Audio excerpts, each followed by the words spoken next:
Today, let us solve one more section C type problem on hire purchase system. This is one of the question asked in Bangalore University final examination. On 1/1/2012, Diksha and company purchased a machinery under hire purchase system. The cash price was 17,000 payable as under rupees 2,000 on signing the agreement, and the balance in 3 installments of rupees 5,000 each, together with interest at 8% per annum. On 31st December each year, the asset is depreciated at 10% per annum on original cost method. Prepare necessary ledger accounts in the books of Diksha and company under asset accrual method. First, we should read the problem and understand and also note down what are the information given in the problem. So, these are the information provided in the problem. Hire purchaser is Diksha and company. Hire vendor, the name is not given, so we are going to use hire vendor, that name itself, as the name of hire vendor. Then the item purchased is machinery. If we are going to pay the full value to the machinery today itself, the cash price we need to pay it is 17,000 rupees. But Diksha and company is not in a position to purchase the asset under cash purchase. It want to purchase the same under hire purchase system. So it's going to make the payment in stages. First, they are going to pay rupees 2,000 in the name of down payment on signing the agreement, and balance amount they are paying in 3 installments. That installment should consist the cash price and the interest amount, but in this problem they told they are paying 5,000 rupees plus interest. So we need to calculate what is the interest, so that they are given 8%, that is the interest rate per annum to be calculated on the outstanding amount of each year. Then on this particular asset, Diksha and company is going to charge depreciation 10% per annum. The method they are going to follow is original cost method. So this is the another name used for straight line method. Okay, these are the basic information provided in the problem. By using this problem, now we need to calculate the required information. So in the problem they asked us to prepare necessary ledger accounts. If they not mentioned the ledger accounts name, normally we need to open hire vendor account, machinery account, depreciation account and interest account. So this we are preparing in the books of Diksha and company, who is hire purchaser. So in the problem they mention interest plus cash amount comprises the installment amount or not. First we should compare or ascertain is in installment amount interest is included or not. So that we need to compare two values. One is cash price, other one hire purchase price. In cash price we are not going to make any down payment and we are not going to make any installment payment. At a time we pay 17,000 rupees, that is the cash price. But in hire purchase price, here the details given in this problem, they paid as down payment 2,000, first installment 5,000, second installment 5,000 and third also 5,000, along with interest they told, interest amount not given. Still we are ascertaining is any interest included in the installment amount. So the total amount paid, it also coming only 17,000 rupees. So it is confirmed that the interest amount is not included in the installment amount. So first what we need to do, we need to calculate the amount of interest included in each installment. So that is the next step. So by following this procedure, we are going to ascertain the interest included in each installment. So it is going to start with cash price, that is 17,000 rupees. First, we need to deduct the down payment made on entering into the agreement that date. Here also we mentioned here. So this transaction is happening, the agreement is happening on 1/1/2012. So on that date, the cash price it is 17,000, and we made down payment of rupees 2,000. So the outstanding amount for year 1 it is 15,000 rupees on 1/1/2012. So at the end of the year, we need to pay the interest on this 15,000. It is calculated here, 15,000 and into 8%, it comes to 1,200. So total amount payable at the end of the year, 31/12/2012, it is 16,200. And now we are making the first payment of installment, that is 5,000 rupees cash price plus interest of 1,200, total amount 6,200. After paying the first installment, the closing outstanding amount for year 1 it is showing 10,000 rupees. This is 31/12/2012. The closing balance of 2012 becomes the opening balance for the immediate next year, that is for year 2013, that is 10,000 rupees. Okay, this is the 10,000. On this again we need to pay the interest at the end of the year, 8% on 10,000, it comes 800 rupees. Total amount payable for year 2 on 31/12/2013, it is 10,800, and we are making the payment of installment 5,000 rupees plus interest for their 800, that is 5,800. After paying the installment, the outstanding amount available at the end of second year it is 5,000.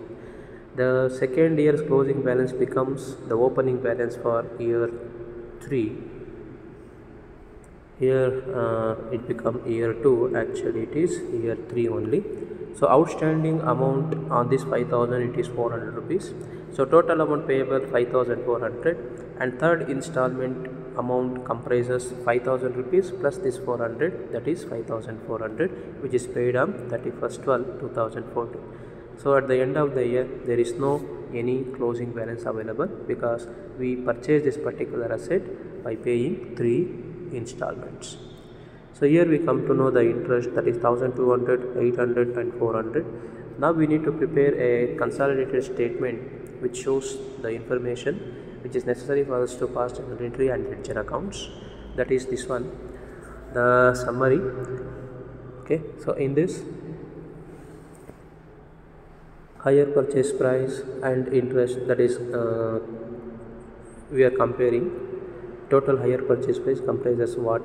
Here down payment 2,000 and cash price it is paid for asset only 2,000. On down payment we should not calculate any interest, that's why interest it is 0. First installment we are paying 6,200. In that 5,000 is paid for the asset and 1,200 is the interest. In the same manner, second installment paid 5,800. Out of that, 5,000 is paid for the asset and 800 in the name of interest. Third installment comprises 5,400. 5,000 is for asset and 400 for interest. So here total higher purchase price becomes 19,400. Out of that, 17,000 is the cash price of that particular asset, and 2,400 rupees extra amount what we paid, which we call in the name interest, that is 2,400. Next, for preparation of journal entry and ledger account, we need to calculate some more information. The next item we need to calculate is depreciation. Here original cost method. The another name used for original cost method is straight line method. Here we are paying amount in stages, but whole asset we are receiving for using in our business. So that we need to consider first the cash price, that is 17,000 rupees. First year we are going to charge depreciation 10%, 17,000. On that 17,000, 10% it is 1,700. Now the closing balance for year 1 it is 15,300. Second year opening balance it is 15,300, but we are following original cost method or straight line method. In that, how much first year we are going to calculate depreciation, the same amount we charge every year. That's why second year depreciation also it is 1700, and after deducting that we are getting 13,600. That is the closing balance for year 2 and opening balance for year 3, that is 13,600. Again in the year 3 we need to charge depreciation which we charged in the first year, that is 1700. After deducting that, the closing balance is showing 11,900, that is for year 3, and that will become the opening balance for year 4, that is 11,900. The same procedure continues up to the value completely becomes 0. Every year we are going to charge depreciation of 1,700. This statement we need to prepare. Next, we need to pass journal entries in the books of Dishka and company, that is hire purchaser. The first entry, it is in connection with machinery account and cash account, because first in the year 2012 we are making down payment on the date of agreement, that is 1/1/2012. We are paying for the asset 2,000 rupees, and for it is paid in the form of cash, that is 2,000. Machinery is a real account which is coming in, debit what comes in, we debited. Cash also real account which we paid, which is going out of the business, that's why cash account credited. Narration: being machinery purchased on hire purchase system and down payment made. Next, at the end of the year we need to pass a due entry, and then we need to pass the paid entry. Okay, so due entry, what is the value to be payable to the machinery account? 5,000. And what is the extra amount we paid in the name of interest, which we calculated in that particular table, and what is the total amount payable to hire vendor, that is 6,200. Okay, machinery account data, interest account data to hire vendor account, being first installment due. This is the due entry we need to pass. Next, we are going to make the actual payment. Now the receiver of this cash, receiver of the benefit, hire vendor, that's why is a personal account, that is debited. Hire vendor account data to cash account, cash is a real account, we are paying cash, cash is going out of the business, credit what goes out, that's why cash account is credited. So 6,200 the amount we have considered in debit column and credit column. Then the third entry at the end of the year, on that asset what we used for the whole year, we need to charge depreciation on original cost method, that is also calculated, it is coming 1,700. So depreciation as nominal account, one of the expenses, so debit all expenses and losses, we debited depreciation account. And there is a reduction in the value of machinery. Whenever there is reduction in the value of machinery, we should consider that that much of machinery is going out of the business, so that machinery account is credited 1,700. So being depreciation charged, that is the explanation for this particular transaction.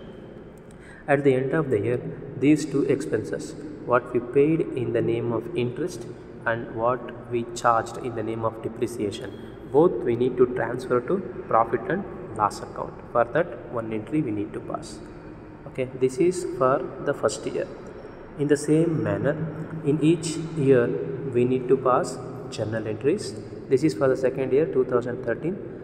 So down payment happens only at the time of entering into the agreement, so that in first year of agreement only down payment transaction appears in journal.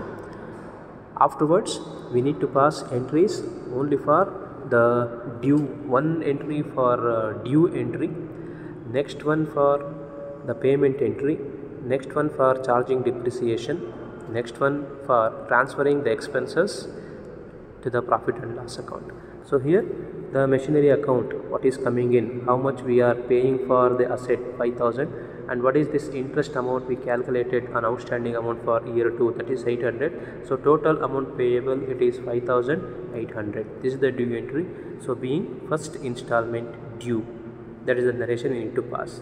So at the end of the year we are going to make the payment of installment to the hire vendor, that is 5,800, which we pay in the form of cash. So debit the receiver, hire vendor is the receiver, that's why its account debited, and cash is going out, that's why cash account we credited 5,800. being first installment paid. That will the explanation for this particular transaction. The third one, again charging the depreciation on this particular asset. So in the problem they already told what method we need to follow. That is on original cost method. Every year it remains same, that is 1700 depreciation as expenses we debited, and machinery value reducing, it is going out, that is assumption we made, so machinery account we credited, being depreciation charge. At the end of the year, these two expenses, that is interest account and this depreciation account, these two we need to transfer to profit and loss account. Here these two accounts, here debited and depreciation debited, now interest account credited and depreciation credited by transferring the same to profit and loss account. So these are the 4 entries we need to pass for the year 2013. Now for 2014, again there is no down payment transaction. Same transaction continues or repeats. The first entry for installment due amount, which comprises how much value we pay for the machinery and what is the interest we need to pay on the outstanding amount, that is total 5400. The second entry, that is also happening on 31st December 2014, end of the day, we are making payment to the higher vendor 5400, that is the third installment.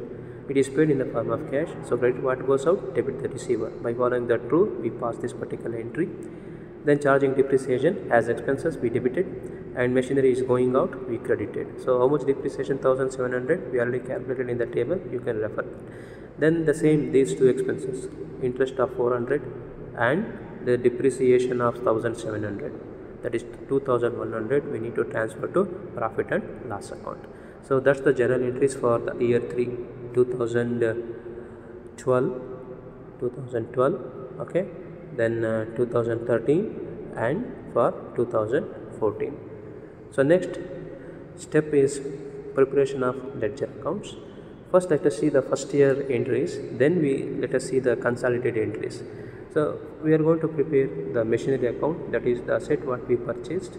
So machinery is a real account, so debit what comes in, credit what goes out. That's the rule we are going to follow. Here on 1/1/2012, the agreement what is happened, by paying down payment of ₹2000, it is directly paid for the machinery. So that much asset is coming into the business, ₹2000 on 1/1/2012. Next, at the end of the year, in the form of installment, we paid ₹5000 for the asset and extra amount in the name of interest. So how much amount we are paying in the name of interest, that is not the part of cash price, that is the part of higher purchase price. That interest amount should not appear in the asset account or the here in this example in machinery account. How much actually we are paying in the name of down payment and what is the part of cash price in higher purchase price, that much only we need to consider under debit side. The total asset which is coming into the business in the year 2012, it is ₹7000, but here we are charging depreciation on the total amount of that particular asset, 10%. The cash price of the asset is 17,000. On that 10%, it is 1,700. So that much of asset is going out of the business. That's why we are showing under credit side, credit what goes out. So total received ₹7,000, gone out of the business 1,700. So at the end of year 1, the total value of the asset available with us is 5,300. This is the closing balance for year 2012. So here even we are receiving complete 17,000 worth machinery, but in our accounts we are going to show how much actual cash payment made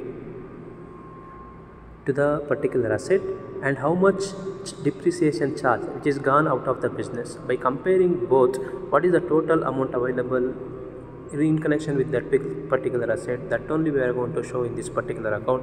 So that we are calling in the name accrual method. Okay, this is the only method we need to follow in examination also. So this machinery account we need to prepare. This is prepared for year 2012. Okay, now another account we need to prepare, that is hire vendor account, the person who is providing this particular asset to us on credit basis.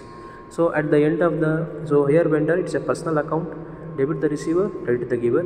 Here the hire vendor who is giving the asset on loan basis without receiving the complete value.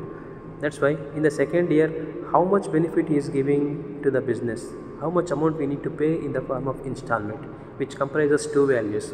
For the machinery, that is part of cash price 5,000 and outstanding amount 1,200. So total amount payable it is 6,200 rupees that we need to credit, and at the end of the year we are going to make the payment, that is 6,200.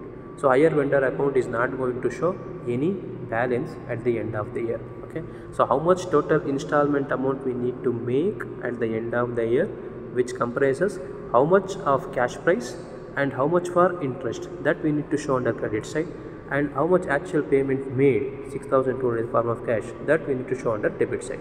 So higher vendor account should not show any balance at the end of the year. Another account we need to prepare is two expenses account, that is depreciation account, and one more account, that is interest account. First let us see the interest account. In this, okay, let us see the depreciation account. So on that machinery we are charging depreciation. You can see the journal entry here for the year 2012. So you can see here the depreciation entry what we passed. So depreciation account we debited and machinery account we credited. Okay, so that's why, so depreciation account to be debited. Now we are coming to depreciation account. So we are wrote here depreciation account debtor to machinery account 1,700, and at the end of the year the same expenses transfer to that year's profit and loss account 1,700. In the same manner, one more account we need to prepare, that is interest account. Again you can see the last entry what we passed in the year 2012, that is okay, this interest account we are seeing in the second entry, that is we are paying this interest to whom? To the higher vendor. So interest account is debited, higher vendor account it is credited. So in higher vendor account we already seen this interest is credited for 1,200. So interest account is appearing in higher vendor account under credit side. Now in interest account, higher vendor account should appear under debit side 1,200. So interest, as we are paying extra amount as expenses, it's a nominal account, debit all expenses and losses, so we return under debit side 1,200. At the end of the year the same amount we need to transfer to profit and loss account 1,200. This is for 2012. Okay, in the same manner we need to prepare for 2013 also, 2014 also. Here the consolidated statement we are showing. So this is what happened in the year 2012. Now in the year 2013 again we are showing the closing balance of year 1 becomes the opening balance for year 2, that is 2013, and in this year cash price as a part of higher purchase price we paid 5,000 rupees. Total asset received it is 10,300, that is the total amount available in this year. Out of this, by following a particular method of depreciation we charge 1,700. So at the end of the year the exact value of the asset available in our business it is 8,600. This is the asset accrual method. Okay, this 8,600 becomes the opening balance for year 3, and again we paid installment amount. Out of that installment amount, the cash price for the asset it is 5,000, and we charge depreciation of 1,700. Consolidating everything, at the end of third year we are getting 11,900 rupees as the closing balance, and for the year 2015, that is for the fourth year, the opening balance will be 11,900. So this is what all journal entries we need to pass to the respective ledger account for the respective years. So next account, consolidated account we are showing here, higher vendor account. So this is the first year what we already discussed. This is happened in 2012. The same we need to do for 2013 and 2014. Okay, so the closing balance of one account becomes the opening balance for the immediate next period, but here in higher vendor account there is no closing balance, that's why there is no opening balance. So at the end of the year we need to pay to the higher vendor in the name of installment, that is 5,000 rupees as cash price, part of cash price for the machinery, and on the outstanding amount total 800 rupees interest. So total amount payable it is 5800 and it is paid at the end of the year. This is 5800. Okay, so higher vendor account is not going to show any balances. In the same manner for the third year, again how much we are make payment for the asset, it is 5000. How much interest we need to pay? 400 on the outstanding amount. Total amount payable 5400 and paid it is 5400. So that's the end of higher vendor account, because we need to make payment in 3 installments and all the 3 installments are paid. Okay, so like this for the year 2012, for the year 2013, for the year 2014 we need to pass journal entries to the respective ledger accounts, and this ledger accounts is not going to show any balance. The next account is depreciation account. This one we already discussed. Okay, that is for the year 2012. The same we need to do for year 2 and year 3. So how much depreciation we are going to charge for the year? 1700. At the end of the year we need to transfer the same to the profit and loss account.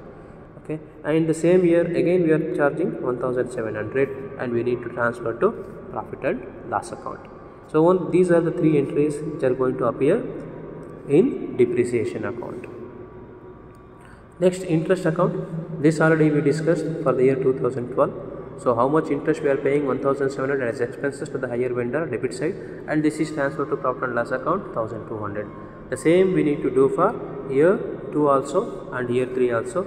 We are paying interest to the higher vendor for year 2, it is 800, transfer to profit and loss account 800, and for year 3 we paid interest to the higher vendor 400 and transfer to profit and loss account 400. So by seeing journal entries we can post to the respective ledger accounts. So that's the end of preparation of ledger accounts. Okay, in examination what happens? So they may ask in the examination not to prepare both journal entry and the ledger accounts. They may ask either to prepare journal entry or the ledger accounts, not both. Okay, here for practice purpose we prepared journal entries also and ledger accounts also. So what you need to do now? So write down the problem first, then I am going to send the PDF file of the same video and you can copy into your notes. Okay, understand? Then by closing that particular part, again you do the problem by yourself, so that you can learn this type of problems. One question definitely appears in the examination for 12 marks. Okay, all the best.